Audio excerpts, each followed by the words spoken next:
Soft में आपको Greece करना जरूरी होता है। जिस साफ्ट अगर ग्रीस रहेगी साफ्ट का आपका जल्दी खराबी नहीं आएगा।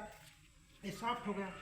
ये साइड देखिए, साइड पट्टिए में भी ग्रीस लगाना होता है, साइड पट्टी कटाव नहीं होगा, खिंचाव कम होता है। उसके साथ साथ जो बॉक्स होता है गियर बॉक्स में ऑयल देखना होता है। इसको पर डे नहीं तो दूसरे दिन इसका साफ करना। तो ये जो ऑयल इसमें डालते ही क्या गिरता मतलब इसमें अपने आप ही वो लगता रहता है नीचे? हाँ, नीचे इसमें जो बैरिंग होती है, बैरिंग में ऑयल रहता है। और इसमें ऑयल कभी तभी कम होगा जब ऑयल सील फटेगी। और इसमें कब ऑयल सील फटती है, इसमें वाल लगा होता है, जो वाल से गैस निकलता रहता है। अगर आपका वाल खराब हो जाता है, जब वाल खराब हो जाए गैस बाहर नहीं निकलेगा तब ऑयल सील फट जाएगी। ऑयल सील फटने के बाद आपका ऑयल कम हो जाता है। इसलिए आपको ऑयल जो ये होता है वाल होता है, वाल को साफ करना बहुत जरूरी होता है। अगर आपका वाल सफा रहेगा तो आपकी बैरिंग सही रहेगी, ऑयल कम नहीं होगा, ऑयल सील नहीं फटेगी। इसलिए आपको जो वाल होता है उसको पर डे दूसरे दिन इसको डीजल या मिट्टी के तेल में साफ करना बहुत जरूरी होता है। इसलिए आपको वाल सफा रहेगा तो आपका ऑयल नहीं कम होगा, तो बैरिंग फूटने की संभावना। मान लीजिए ऑयल किसी वजह से नहीं है इसमें, तब क्या हो जाएगा? तब बैरिंग फूट जाएगी। इसलिए ऑयल का आप खोलोगे तो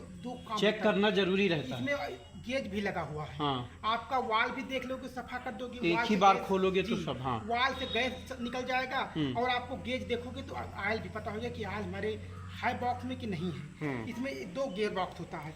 ये क्या हो गया मेन गियर बॉक्स, मेन गाड़ी ट्रैक्टर और रोटावेटर का मेन संबंध यहाँ से होता है। ये मेन गियर बॉक्स होगा। ये साइड गियर बॉक्स होगा। ये जो ब्लेड लगे होते हैं, ब्लेड को चलाने के लिए ये हो गया। और रोटावेटर का कार्य क्या होता है, प्यारे दर्शकों जो पहली बार है उनको ये बताना बहुत जानना जरूरी होता है कि रोटावेटर का कार्य क्या होता है। रोटावेटर का कार्य होता है गहराई जुताई करना, जुताई के साथ साथ मिट्टी को बारीक करना और जो खार फूस है उनको नष्ट करना। खरदार खेत में रोटावेटर का बहुत महत्वपूर्ण योगदान होता है। रोटावेटर का योगदान खरदार खेत में बहुत महत्वपूर्ण योगदान होता है।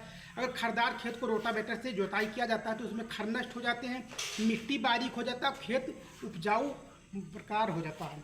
इसलिए रोटावेटर देखिए ब्लेड लगे हुए हैं। देखिए अंदर, थोड़ा अंदर दिखा दीजिए कि इसमें ब्लेड किस तरह होते हैं। ये हो गया रोटावेटर के ब्लेड। ये देखिए, ये रोटावेटर के पास ये ब्लेड देखिए, ब्लेड से द्वारा गहराई होता है। और ये अपने आप कम ज्यादा ये देखिए, ये हेंगा लगा होता है। इसका कार्य होता है मिट्टी को बराबर करना, समतल। जिसे पहले हेंगा चलाते थे, हेंगा का कार्य ये कर रहा है। देखिए इस बगल में हेंगा लगा हुआ है, अंदर मिट्टी बारीक हुआ, ये हेंगे के द्वारा खेत को समतल किया जाता है। ये हो गया। अब मैं दूसरा आपको ट्राली दिखा रहा हूँ। ट्राली का भी इसी तरह इस्तेमाल कर सकते हो। थोड़ा नहीं बता दीजिए, ट्राली वो भी जरूरी है।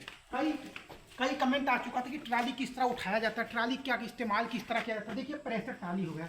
अब प्रेशर ट्राली उठाने के लिए जो नए ट्रैक्टर टेक्नोलॉजी के इस्तेमाल किए ट्रैक्टर आ रहे हैं इस समय, उसमें अलग से पंप दिया जाता है। लेकिन जो पुराने टेक्नोलॉजी है इसमें उसी पंप से, जो हाइड्रोलिक पंप होता है, उसी पंप से हमारा प्रेशर ट्राली उठता है। इसी तरह जिसको आपको बताया डीसी पीसी से, डीसी को बीच में सेट करके पीसी से उठाया जाता है। पीसी अगर मान लीजिए डीसी को आप नीचे ज़्यादा कर दिए हो तो नहीं उठेगा आपका प्रेशर। कभी कभी आता दिक्कत हो जाता है कि आपका उठता नहीं है। पीसी उठा पूरा कर देते हो लेकिन तब भी नहीं, तो डीसी को बीच में समानता रखने पर पीसी से बार बार और थोड़ा कम एक्सीलेटर पे उठाना चाहिए। क्या होता है कभी कभी ज़्यादा एक्सीलेटर देकर अगर प्रेशर उठाते हो तो प्रेशर पाइप फटने की संभावना ज़्यादा बनी रहती है। अब आपको क्या पूरी जानकारी में कोई कमी या कोई नहीं? ये तो जानकारी होगी, अब जब चलाऊंगा जी तो उस हिसाब से, और अगर कुछ लगेगा तो मैं आपसे जरूर पूछूंगा। ये जानकारी आपको अच्छी लगी? ये अच्छी तो लगी और समझ में भी आई। प्यारे दर्शकों, अगर आपको भी जानकारी अच्छी लगी तो कमेंट के माध्यम से बताने की कृपा करें। अपनी राय देने के लिए बहुत बहुत धन्यवाद वीडियो देखने के लिए।